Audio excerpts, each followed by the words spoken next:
Putin, the architect of this brutal war, must have believed he'd seen every trick Ukraine had up its sleeve. He must have thought he understood the limits of Ukrainian resilience, the finite nature of their arsenal, the sheer crushing weight of Russian military might. But what if I told you he was dead wrong? What if I told you that the battlefield is about to shift dramatically, irrevocably, in a way that will send shivers down the spines of his generals and shatter the resolve of his frontline troops? Because right now, something extraordinary is happening. Quietly, almost with a whisper, Ukraine has just added one of the most fearsome, most uncompromising artillery guns the world has ever known to its arsenal. And it's not just another weapon, it is, to put it bluntly, a harbinger of devastation for Russia, a relic of American ingenuity from another era, reawakened to dominate a conflict that often feels like a brutal echo of the past. This isn't just about a new piece of equipment, it's about a complete reevaluation of Russia's tactics, a recalibration of the very possibility of their victory. Because what Ukraine has now, thanks to American engineering and a twist of geopolitical fate, is the power to unleash an absolute hell on earth for any Russian soldier foolish enough to stand in its way. This game changer, this titan of the Cold War, is the 203mm MO-110 self-propelled howitzer. Imagine that. A weapon designed decades ago by the United States, now deployed with deadly precision by the 52nd Artillery Brigade of the Ukrainian Armed Forces. United 24 Media, the very source confirming its arrival, speaks with an almost understated tone, noting how perfectly it slots in alongside Ukraine's domestically made artillery. But make no mistake, this isn't an afterthought, it's a seismic shift. The 52nd casually announced in a social media post on April 2nd, "Our equipment includes the 2S-22 Bogdana self-propelled howitzer, RM-70 Vampire multiple launch rocket systems, and the 203mm M110A. They might have treated it like just another addition, but it is anything but. The M110 is about to force a brutal reckoning on the front lines, a shift so profound it will be felt from the trenches to the Kremlin." So how exactly did Ukraine get its hands on these colossal M110 howitzers? This isn't some brand new cutting-edge system. This is a Cold War behemoth, a weapon officially retired by the US military, seemingly consigned to history. You might logically think, no chance Ukraine could get that. But here's the critical distinction. Retired doesn't mean obsolete. Not when facing an enemy stuck in a time warp. The journey of these MO-110s to the Ukrainian front lines traces back to a pivotal deal struck in October 2023. Army Recognition, a trusted defense intelligence outlet, broke the news that Greece had approved the transfer of 60 of its American-made artillery systems to Ukraine. And it wasn't just the guns, it was 150,000 of the massive shells these systems crave, along with some Zuni rockets, all packaged in a deal reportedly valued at $199.4 million, or just under $230 million. These formidable weapons and their ammunition were routed through the Czech Republic, arriving in Ukraine without any significant modifications or refurbishment. On the surface, it might seem like Greece got the better end of the bargain, offloading old equipment. But that couldn't be further from the truth. For Ukraine, this deal was nothing short of a strategic coup. They acquired a substantial number of artillery systems that have, for decades, cast a chilling shadow on any force unfortunate enough to face them. The MO-110 howitzer might not boast the sleek lines or digital sophistication of modern weaponry, but what it does with unparalleled brutal efficiency. It delivers truly massive amounts of firepower, rapidly, consistently, and with devastating effect. In a war that in so many ways feels like a grim echo from conflicts past, the MO-110 is perfectly suited to unleash a storm of destruction. And the flow of these titans might not be over. Army Recognition further highlights that the Greek armed forces have operated the M110A2 variant since the early 1980s, possessing an inventory of approximately 145 units before this announced transfer of 60. For decades, this system was Greece's go-to for long-range artillery, but as Greece modernizes its military to the standard 155mm NATO systems, the M110s have become surplus to their requirements. For Ukraine, this very modernization presented an unparalleled opportunity to acquire powerful artillery capable of shattering Russian defenses and crippling troop concentrations as they launched their relentless, often suicidal attacks. It was truly a win-win deal. The brilliance of this acquisition becomes even clearer when you look at the breakdown of ammunition included with those 60 howitzers. United 24 Media confirms that Ukraine received an incredible 50,000 high-explosive M106 rounds, But it doesn't stop there. They also got 40,000 rocket-assisted M650 rounds, extending the reach of that immense firepower. And perhaps most terrifyingly for the Russians, 30,000 each of the M509A1 dual-purpose cluster munitions and M404 improved conventional munitions, rounds specifically developed for the M11 later in its service life, designed to tear through both armor and infantry with horrific efficiency. This means the M11s now in Ukrainian hands aren't just powerful, they are incredibly versatile, adaptable to a wide range of targets and tactical situations, and that versatility is going to make them exponentially more useful and more terrifying on the battlefield. Could Ukraine get its hands on even more ML-110 howitzers? The answer, tantalizingly, appears to be a resounding yes. If Army Recognition's figures on Greece's stockpiles are accurate, there could be another 85 ML-110s sitting there, waiting for a new purpose. The key assumption, of course, is that these remaining howitzers are in a sufficient state of repair to be valuable to Ukraine. We'll have to watch closely to see if more deals can be struck, allowing Greece to profit from a system it considers outdated, while Ukraine gains a weapon that can inflict catastrophic damage on a Russian military that inexplicably continues to fight this war as if it's trapped in a 1950s textbook. But the even bigger question looms: could Ukraine tap into America's own vast, legendary stockpiles of ML-110 howitzers? After all, this is an American weapon, a proud product of US engineering. And a critical initiative exists, the Prioritized Ukraine Requirements List, or PEARL, that allows NATO nations to buy weapons from the US for direct delivery to Ukraine.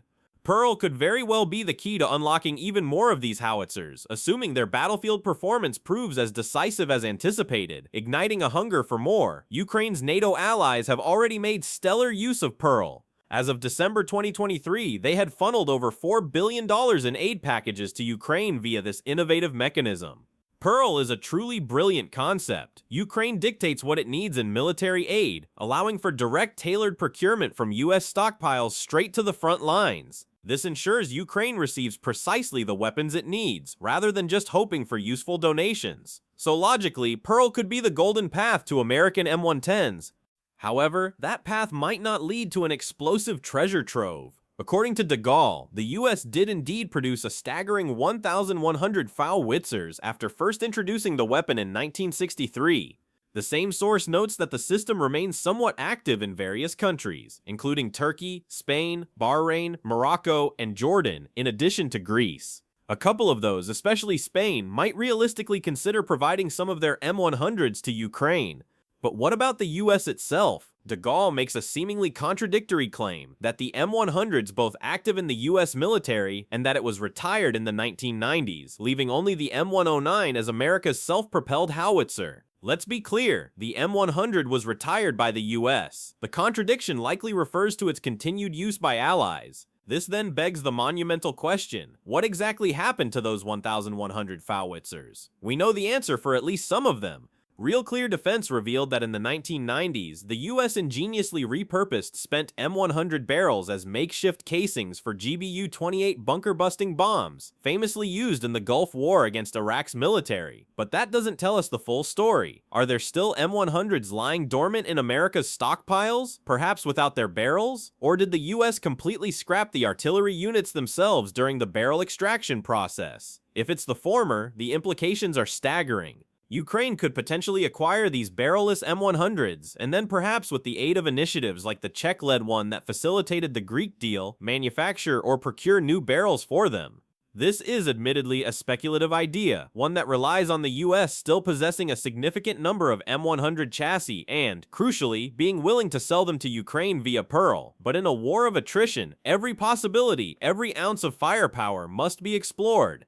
But let's pivot from the ifs and maybes to something far more certain, far more immediate: the undeniable, transformative impact of the M110 howitzer's arrival in Ukraine. This isn't just about adding another weapon to the inventory. It's about fundamentally altering the dynamics on the portions of the front lines where this brute is deployed. This alone elevates these Cold War-era relics to legitimate game changers. Before we delve deeper into that, let me remind you that you are watching The Military Show. If you're finding value in our insights and want to stay ahead of the curve, remember to subscribe and hit that notification bell so you never miss our urgent updates. Now let's talk about what the M110 truly brings to Ukraine. For starters, it delivers a kind of raw, unadulterated firepower that Ukraine has been desperately craving on the artillery front for much of this grueling war. It's not that Ukraine lacked artillery, it's that the M110 unleashes several new devastating flavors of destruction for Russia's forces. Picture this, every single shell fired by the M110 delivers a staggering 90 kilograms, or approximately 198 pounds of pure explosive force to a target. That's nearly 200 pounds of high explosives raining down. And with the aid of those rocket-assisted munitions we know Ukraine received from Greece, that incredible firepower can travel for up to 30 kilometers, or about 18.6 miles, reaching deep into Russian lines, smashing whatever Ukraine needs to obliterate.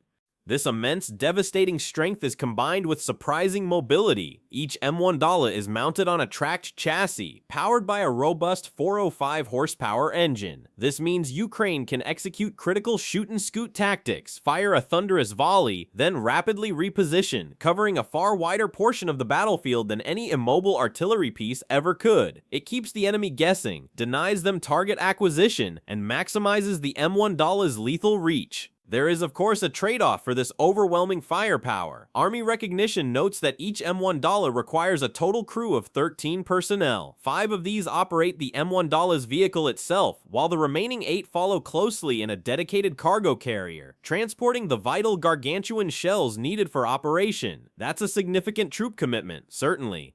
But it also explains why these M1 are being rolled out specifically to specialized artillery brigades, units designed and trained to manage such complex high-impact systems. These dedicated crews gain control of a gun that can elevate between -2 and 65 degrees, as the same outlet points out, and is traversable 30 degrees left and right. The M1 also comes equipped with manual backup controls, a crucial feature in the chaos of battle should its primary hydraulics fail. Ukraine will ensure its crews are expertly trained in every aspect. Speed of fire could also be a factor. The M1 typically fires 1 round every 2 minutes. However, during periods of intense engagement, it can allegedly reach a rate of 2 rounds per minute. This of course assumes the weapon can be reloaded quickly enough, as it only carries 2 rounds directly on board.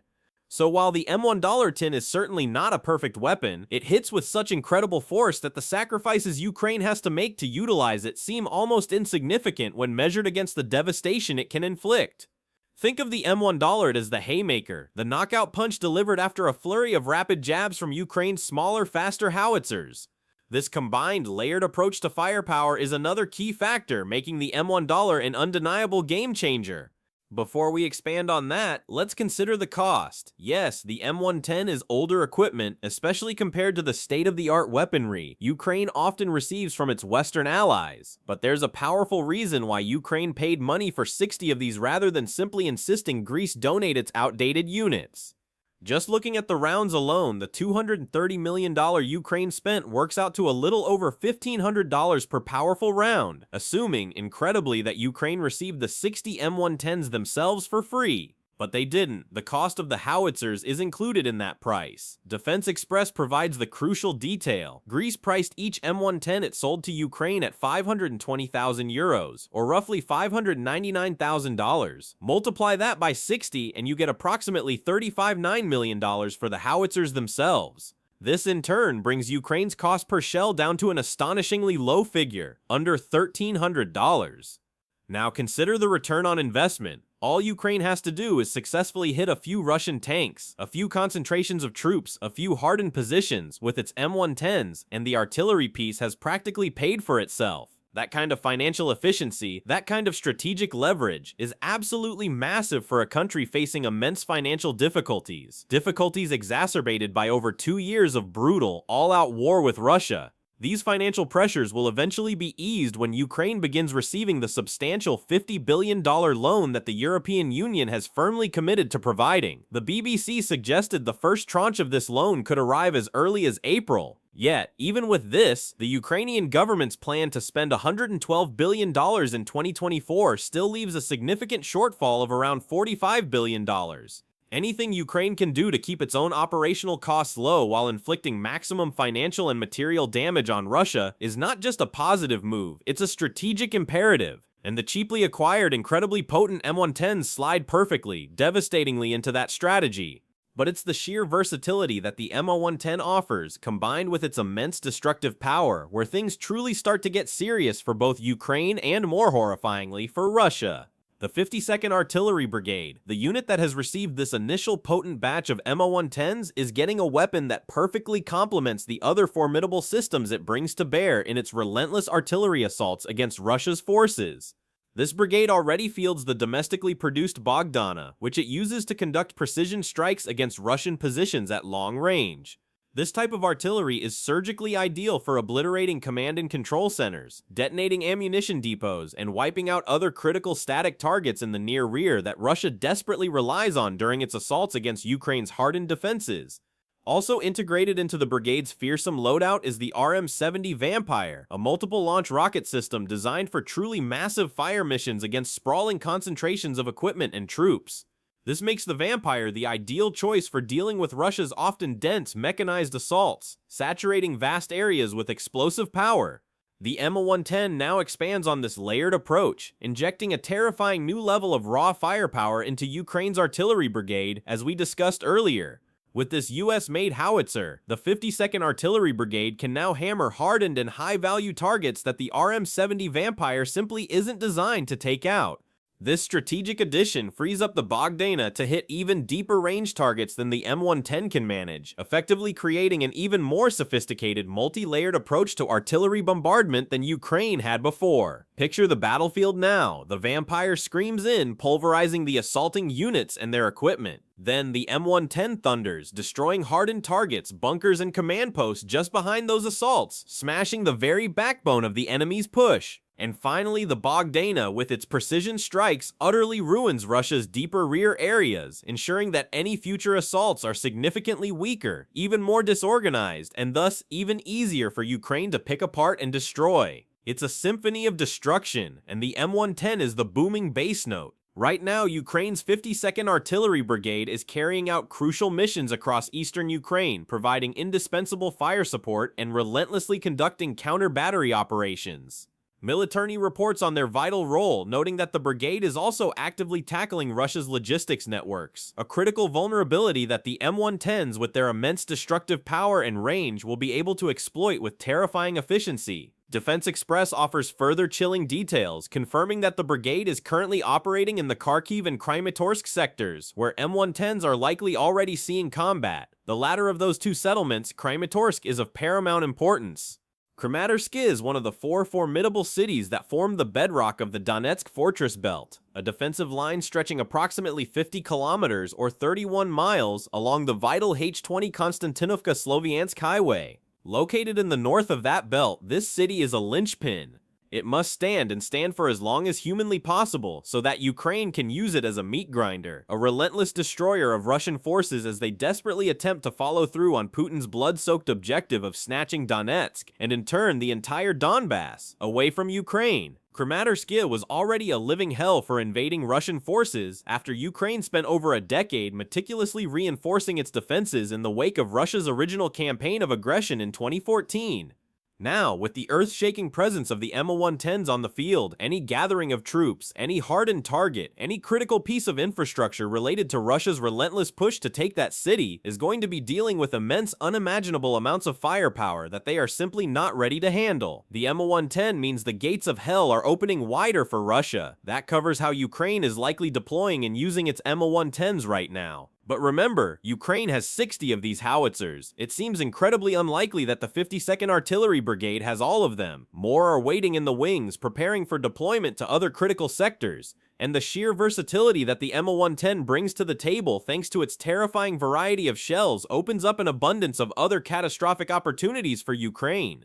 Take Ukraine's infamous kill zones as a prime example. These zones, which stretch for miles across the front lines, are not merely infested with drones and layered defenses. They are meticulously crafted death traps. They are already tearing through Putin's forces with brutal efficiency. United 24 Media did an exceptional job of explaining why, in a visual explainer piece that frankly is horrifying to read if you happen to be a Russian soldier. Each of these kill zones is a masterpiece of destruction, featuring both anti-tank and anti-personnel measures, all designed to utterly ruin anything that dares to make its way through them. Beyond the drones constantly patrolling the skies above, there are mines, yawning anti-tank ditches, and formidable dragon's teeth obstacles strategically placed to stop Russian armor dead in its tracks.